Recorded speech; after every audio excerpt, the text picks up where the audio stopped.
You think they won't apologize because they're stubborn? No, they won't apologize because an apology is a surrender, and they don't know how to exist without control. It usually starts with something small, a joke at your expense, a story they had no right to tell. Morella is standing across the kitchen island, still hot with humiliation from dinner. The door closes behind her friends, and the silence in the house turns heavy. She doesn't waste time. She looks at David and says, "Why would you tell everyone about my promotion falling through? You knew I was humiliated by that."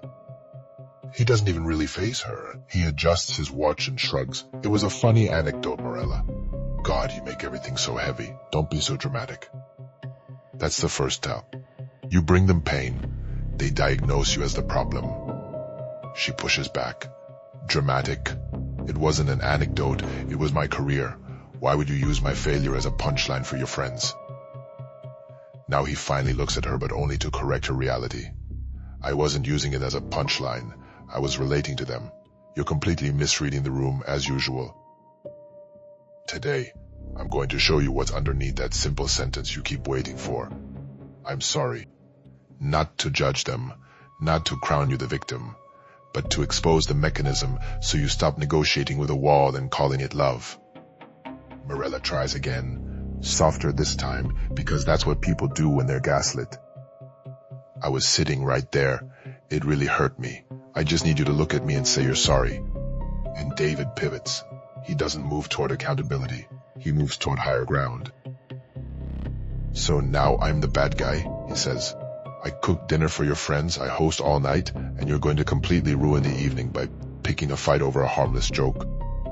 She points out that the evening is already over. The guests left. She's not trying to ruin anything. She's just asking for an apology. And he gives her the first verdict. "You're interrogating me after I spent 4 hours making sure your friends had a good time. A little gratitude would be nice." Notice what just happened. She asked for accountability. He handed her a guilt trip. Psychologists call this Darwin. Deny, attack, reverse victim and offender. For them, I'm sorry doesn't mean I made a mistake. It means I am the mistake, and shame does what it always does. It reaches for blame, so they rewrite history instantly. Your reaction to their cruelty becomes the real cruelty. The injury disappears. Your response is now the crime. Morella takes a breath. She is trying to stay sane in a conversation that is designed to make that impossible. "I'm grateful for the dinner," she says, "but that doesn't erase what you said. I just want you to acknowledge how it made me feel." An apology is a transfer of power. The moment they admit fault, they lose the high ground. So, instead of a resolution, David withdraws his presence as punishment. He glances at his watch, turns his back, and starts walking down the hallway. "Look," he throws over his shoulder, "if you're going to be this intensely sensitive and irrational, I'm just going to bed." She follows him with her voice. "Please don't walk away from me when I'm trying to talk to you. We need to resolve this." "There's nothing to resolve," he says. "We can talk tomorrow when you've calmed down and joined reality." Calling you irrational is not an observation. It's an anesthetic for their own discomfort. They can't tolerate being the one who did harm, so they dull the pain with a story where you're crazy, ungrateful, impossible. They dismiss your reality because keeping you uncertain and desperate for closure is the perfect leash. But watch what happens when the audience is gone. Behind the bathroom door, there is no calm, reasonable man. There is a panicked ego gripping the sink.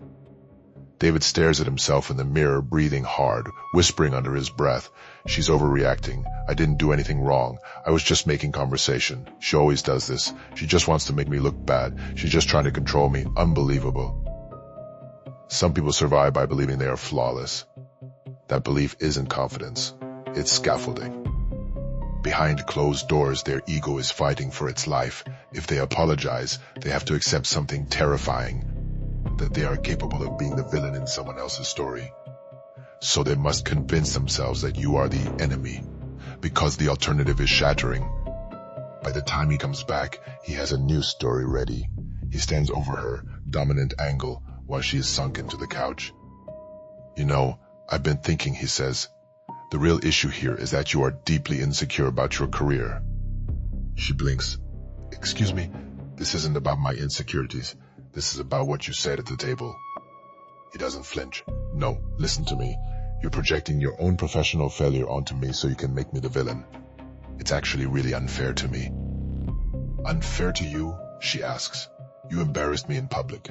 How are you making yourself the victim right now? Because you're taking your work stress out on our relationship, he says. It's textbook projection. When brute force fails, they will steal the language of healing. Projection, insecure, boundary.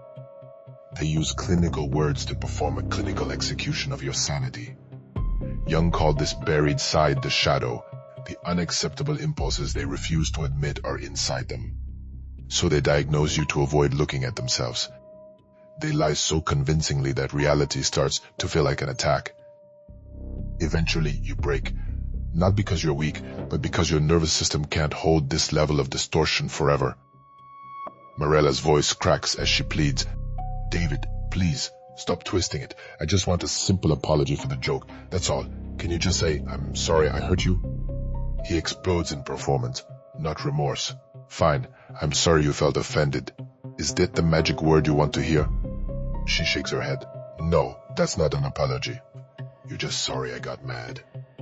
He doubles down. I'm sorry you can't take a joke in your own house. I'm sorry you're choosing to be miserable. Happy now? I apologized. Let me translate what you are hearing. I'm sorry you feel that way is the counterfeit apology. It is not remorse for an action. It is a punishment for your emotion. It means I regret nothing, but I need you to stop talking. You want repair, they want escape, and you feel crazy because they offered words without taking a single ounce of responsibility. But sometimes the counterfeit is so obvious that even the fog can't hold. There's a moment, if you've lived this, you know it, where something in you goes completely still. Morella's face does that. The pleading drops, her eyes go cold and clear. She stands up, taller than he's used to seeing her. Wow, she says quietly, you didn't mean a single word of that. He scoffs. I literally just gave you exactly what you asked for. She shakes her head. No, you'd rather manipulate me and make me feel crazy than just admit you did something wrong. And he reaches for the oldest script he has. Here we go again, he says. You just love being the victim. Nothing I do is ever enough. Here is where most people get stuck, right? Between the hunger for an apology and the reality of who they are standing in front of. If someone never apologizes, stop begging for the sentence. Start watching for the behavior that sentence is supposed to produce. A real apology has 3 parts: ownership, impact, change. If all you ever get are comfort words, weaponized psychology, and zero change, you're not being repaired, you're being managed. Morella reaches for her coat, not dramatically, not to make a point. Just like someone who has finally understood the experiment she's been trapped in. She walks to the door. Now David panics for real. He points at her, voice urgent. Wait, where are you going? We're in the middle of discussing this. You can't just walk away like a child. She doesn't turn into the monster he needs her to be. She just tells the truth. We aren't discussing anything. You're managing me. Morella, take your coat off, he insists. Let's be adults about this. She opens the door. No, David, she says. I'm done. Here's why this truth stings. You weren't waiting for an apology. You were waiting for proof that you matter enough for them to face themselves. And when they refuse, it forces a choice. Keep chasing a person who needs to be flawless. Or choose a life where your pain doesn't have to compete with someone's ego. Like, subscribe, and hit the bell to be notified because, next, we're going to look at what happens when the person who does say the right words never actually changes what they do. Episode 2, Why People Sabotage the Ones They Love Most. This is the Quiet Autopsy. I don't judge them, I study them, and I show you the unspoken rules so you stop mistaking patterns for accident.